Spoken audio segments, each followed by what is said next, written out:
जी नाजरीन, मैं हूं आपका मेज़बान हकीम शमून नज़ीर। नाजरीन, थाना सिटी की हदूद में पिपल कॉलोनी में वाक़या एक 8 से 10 साल बच्ची के साथ गुज़िश्ता रोज़ ज़्यादती की एक वाक़या पेश आया है। मेरे साथ उसका वालिद मौजूद है, उनसे गुफ्तगू करते हैं। अस्सलाम वालेकुम भाईजान, मम की नाम है ਤੁਹਾਡਾ? मेरा नाम मोहम्मद नज़ीर है। नज़ीर भाई, की वकूआ किदों होया है, किस तरह वकूआ है, दसो सारे नाजरीन ਨੂੰ। ਇਹ ਤਕਰੀਬਨ ਕੋਈ ਦੁਪਹਿਰ ਦਾ ਟਾਈਮ ਸੀ। ਉਹ ਸ਼ਹਿ ਲੈਣ ਗਈ ਹੈ ਤੇ ਉਹ ਦੁਕਾਨ ਵਾਲੇ ਨੇ ਯਾਨੀ ਕਿ ਕਾਫੀ ਟਾਈਮ ਹੋ ਗਿਆ ਸੀ। ਫਿਰ ਮੈਂ ਉਧਰ ਦੇਖਿਆ ਕਿ ਉਹ ਦਰਵਾਜ਼ਾ ਬੰਦ ਕਰਕੇ ਮੇਰੀ ਬੱਚੀ ਨਾਲ ਜ਼ਿਆਦਤੀ ਕਰ ਰਿਹਾ ਸੀ। ਉਹ ਮੁਲਜ਼ਮ ਕਿਹੜੀ ਉਹਦੀ ਕਰਿਆਨੇ ਦੀ ਦੁਕਾਨ ਹੈ ਉੱਥੇ? ਕਰਿਆਨੇ ਦੀ ਦੁਕਾਨ, ਅੱਛਾ, ਕਰਿਆਨੇ ਦੀ ਫਿਰ ਦੁਕਾਨ ਹੈ ਤੇ ਸ਼ਾਨ ਉਹਦਾ ਨਾਮ ਹੈ।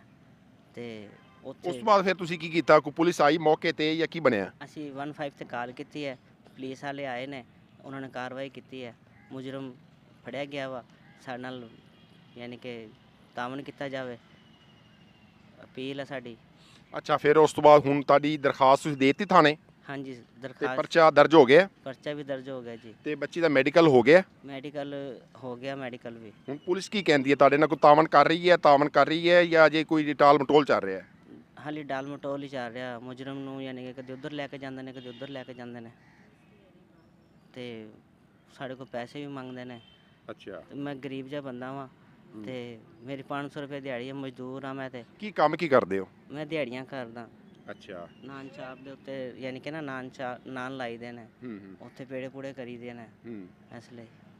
ਅੱਛਾ, ਹੁਣ ਤੁਸੀਂ ਕੀ ਕਹਿੰਦੇ ਹੋ? ਵਜ਼ੀਰ ਆਲਾ ਪੰਜਾਬ ਹੈ, ਵਜ਼ੀਰ ਆਲਾ ਪੰਜਾਬ ਕਿਹੜੀ ਹੈ ਨਾ, ਮਰੀਮ ਨਵਾਜ਼ ਸ਼ਰੀਫ, ਉਹ ਵੀ ਇੱਕ ਖਾਤੂਨ ਹੈ। ਉਹ ਇਦਾਂ ਦੇ ਇਕਦਾਮਾਤ ਤੇ ਬੜਾ ਸਖਤ ਐਕਸ਼ਨ ਲੈਂਦੀ ਹੈ। ਕੀ ਕਹੋਗੇ ਵਜ਼ੀਰ ਆਲਾ ਪੰਜਾਬ ਨੂੰ ਕਿ ਤੁਹਾਨੂੰ ਇਨਸਾਫ ਫਰਾਹਮ ਕੀਤਾ ਜਾਵੇ? ਕੀ ਮੁਤਾਲਬਾ ਕਰੋਗੇ?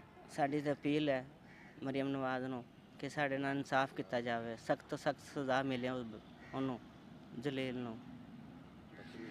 ਜੀ ਬੱਚੇ ਨੂੰ ਇਨਸਾਫ ਮਿਲਣਾ ਚਾਹੀਦਾ ਵਾ। जी नाजरीन, ये है नज़ीर, इंतहाई गरीब आदमी है, दिहाड़ी करता है। उसकी बेटी के साथ गुज़श्ता रोज़ एक इंतहाई अफसोसनाक वक़ूआ पेश आया। बच्ची के साथ ज़्यादती की कोशिश की गई या ज़्यादती की गई, ये तफ्तीश जारी है। इस हवाले से इनका यही कहना है कि पुलिस ने हमारी दरख्वास्त के मुताबिक मुकदमा तो दर्ज कर लिया है, आगे टाल मटोल से काम ले रही है। मुकदमा दर्ज हो गया है, मुलज़म गिरफ़्तार है। इन्होंने यही अपील किया है कि हमें इंसाफ फराहम किया जाए। मैं गरीब आदमी हूँ, मेरे पास जेब में सख्त नहीं है, मेरे पास पैसा नहीं है, मुझे इंसाफ फराहम किया जाए। मेडिकल नाजरीन हो गया है, मेडिकल की रिपोर्ट आने में अभी वक्त है। जैसी रिपोर्ट आएगी उसमें क्लियर हो जाएगा ज़्यादती हुई है, कोशिश हुई है, जो भी है। लेकिन जो भी हुआ है, लेकिन इलाके के लोगों ने देखा है जिस तरह उस लड़के ने जिसकी किराने की दुकान